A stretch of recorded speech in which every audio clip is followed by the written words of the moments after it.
당뇨 환자의 몸 상태는 좋아졌지만 왜 공복 혈당 수치는 200에서 내려가지 않을까? 이 문제를 10년 가까이 고민한 한의사가 있습니다. 이 한의사는 10년의 고민 끝에 이 당뇨 환자의 혈당이 문제가 아니라 정상 혈당 수치가 잘못되었다는 것을 알게 되었으며 이 환자의 몸 상태와 나이에 맞는 공복 혈당은 200이 적당하다는 결론을 내리게 되었습니다. 안녕하십니까? 당뇨 진단 후 8년 동안 당뇨를 공부하며 건강의 길로 안내하는 이정표를 만드는 이정용입니다. 먼저 참고로 현재 일반 혈당 측정기는 20%의 오차까지 승인을 해줍니다. 그러니까 혈당 측정기로 200이 나오면 실제 혈당은 160에서 240 사이인 것입니다.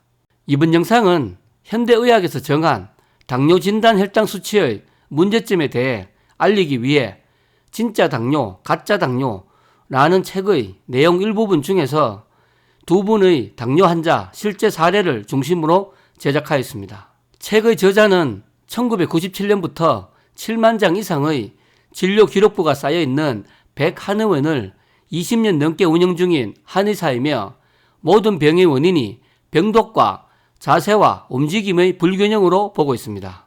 첫 번째 사례입니다. 위암 수술을 받은 적이 있었던 40대 남자 환자는 당뇨 진단 후 당뇨약을 복용하면서부터 일하기 힘들 정도의 극도로 피곤하다며 저자의 한의원을 찾아왔습니다. 방문 당시 혈당은 공복 150에서 200, 식후 250에서 300이었습니다. 소화기능이 약하고 설사를 자주 했으며 손발이 차고 추위를 잘 타고 있었습니다. 그래서 속과 손발을 따뜻하게 하고 소화기에 힘이 생기도록 한약을 처방했습니다. 그러자 일단 환자의 체력은 좋아졌습니다. 그런데 혈당 수치에는 변화가 없었습니다. 저자는 당시 고민에 빠졌습니다. 그렇게 몇 주간 환자의 모든 상태를 고려하여 관찰한 결과 이 환자의 정상 혈당 수치는 일반인보다 약간 높은 것이 맞다는 결론에 도달하게 되었습니다.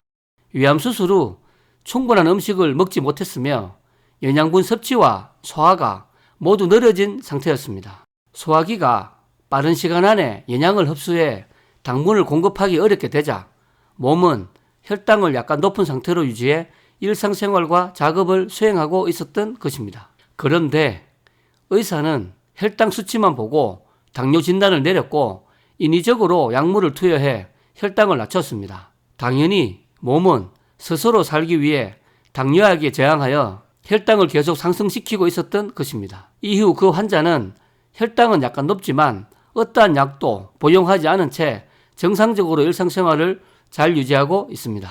두 번째 사례입니다. 2002년쯤 할머니 한 분이 제대로 서지도 못하고 가족의 부축을 받은 채 힘들게 한숨을 쉬면서 저자의 한의원을 찾아오셨습니다. 혈당 수치가 400으로 올라서 의사의 권유로 병원에 입원하여 인슐린 치료를 받았으나 도리어 혈당이 800까지 상승하면서 몸 상태가 극도로 나빠져 있었습니다. 이발 이런 걸 내가 어떻게 풀어?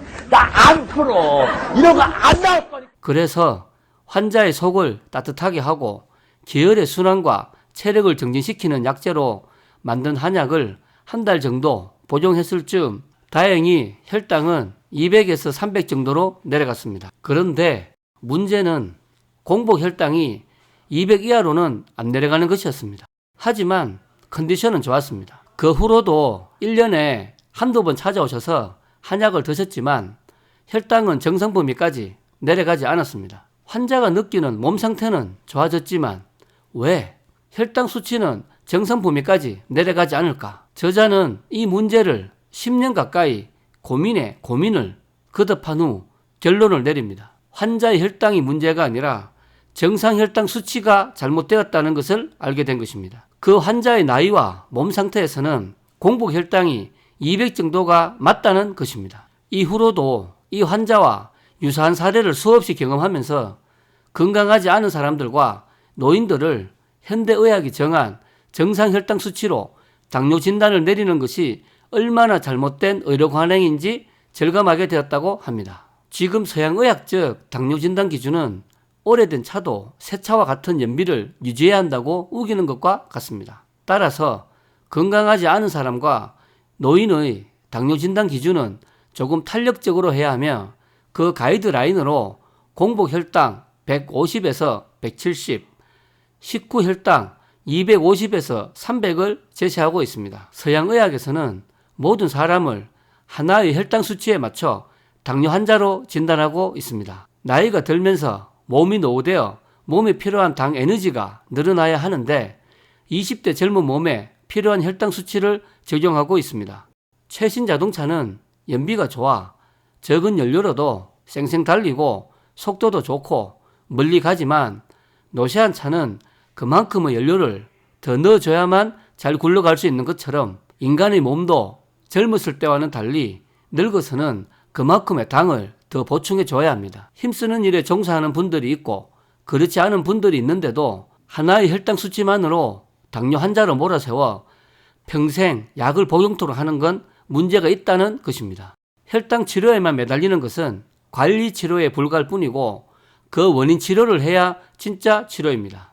나이가 들어서 혈관 상태가 안 좋아진 만큼 혈압과 혈당을 올리지 않으면 심장에서 먼 곳인 눈이나 발에는 당 에너지가 부족해서 합병증이 생기는 것입니다. 나이가 많거나 병이 생기면 몸도 굳어지고 고장도 나고 혈관에 노폐물도 생기게 되어 많은 당 에너지가 필요해서 혈당이 올라가는 것은 자연스러운 현상입니다. 혈관의 노폐물을 줄여주고 독소를 제거해서 혈당이 조금이라도 적게 올라도 되는 몸을 만들어서 자연적으로 적정한 혈당이 유지되도록 하는 게 진짜 당뇨 치료입니다. 지금처럼 혈당 수치에만 의존해서 당뇨 진단을 내리는 방식은 이제 바뀌어야 합니다. 당뇨는 혈당 수치만으로 판단할 수 있을 만큼 단순한 병이 아닙니다. 당뇨를 치료하기 위해서는 우선 만성적으로 몸속에 자리 잡은 진짜 질병을 먼저 치료해야 합니다. 몸속의 병이 오죽이나 깊고 만성화되었으면 혈당이 상승하기까지 했겠습니까?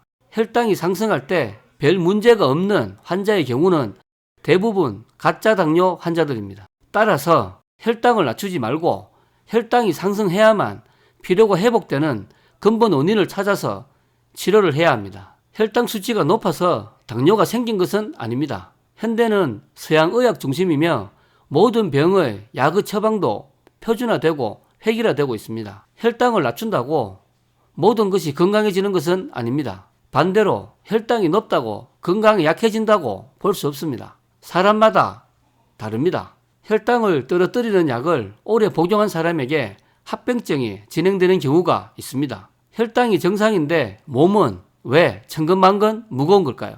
당뇨는 여러 가지 원인으로 몸의 기운이 빠지니 그것을 회복하기 위해 혈당을 상승시키는 병입니다. 그런데 약을 투여하니 기운이 더 빠지는 셈이 됩니다. 혈당이 올라도 피로감이 줄고 합병증이 사라진다면 치료가 잘 되고 있는 증거입니다. 그래서 혈당 수치보다 몸이 더 중요합니다. 몸의 회복 기능에 반드시 필요한 것이 당입니다. 몸이 당을 필요로 할 때는 섭취해야 합니다. 만약 몸이 안 좋고 혈당이 높은데 당을 더 섭취하는 치료 과정에서 혈당이 치솟더라도 이는 치료가 잘 되는 치료 반응으로 보고 이 기간이 지나면 혈당은 다시 정상적으로 돌아옵니다. 30여 년 전 병원의 의사들은 공복 혈당이 200이라도 당뇨약을 처방하지 않는 경우가 많았다고 합니다. 그러나 지금은 공복 혈당 126만 넘으면 당뇨 환자로 취급하고 당뇨약을 처방합니다. 당뇨 진단 기준 수치는 왜 계속 내려가는 것일까요? 여기에 당화 혈색소 수치를 만들어서 당뇨 환자를 더 추가하고 이젠 혈당 스파이크라는 용어까지 만들어서 당뇨 환자를 늘리고 있습니다. 왜 이렇게 당뇨 환자를 만들지 못해 안달난 것일까요? 당뇨 진단 기준이 내려가면 당뇨 환자 수는 자연히 늘게 될 것이고 제약회사는 병원 의사들을 통해 합법적으로 당뇨약을 더 많이 팔기 위해서일까요? 한번 건강이 나빠진 사람을 죽을 때까지 약에 의존하게 만들고 근본적인 치료 없이 관리만 하게 하고 평생 병과 함께 살아야 한다는 식으로 겁을 주고 협박한다 라고 저자는 병들고 있는 의료계에 일침을 가합니다. 이건 너무한 거 아니냐고, 시발. 의사는 환자에게 처방하는 약의 독성과 부작용에 대해 책임져야 합니다. 몇몇 올바른 의사들은 약 처방을 줄이려고 하지만 경제 논리는 그것을 허락하지 않습니다. 4년 동안 배운 의학 지식으로 제약회사에서 만든 가짜 약 장사를 하고 있는 현실이 안타까울 뿐입니다. 가포 같은 것 같습니다. 본 영상이 건강에 도움이 되신 분은 더 많은 분들이 건강의 길 유튜브를 시청할 수 있도록 구독과 좋아요 부탁드립니다. 감사합니다.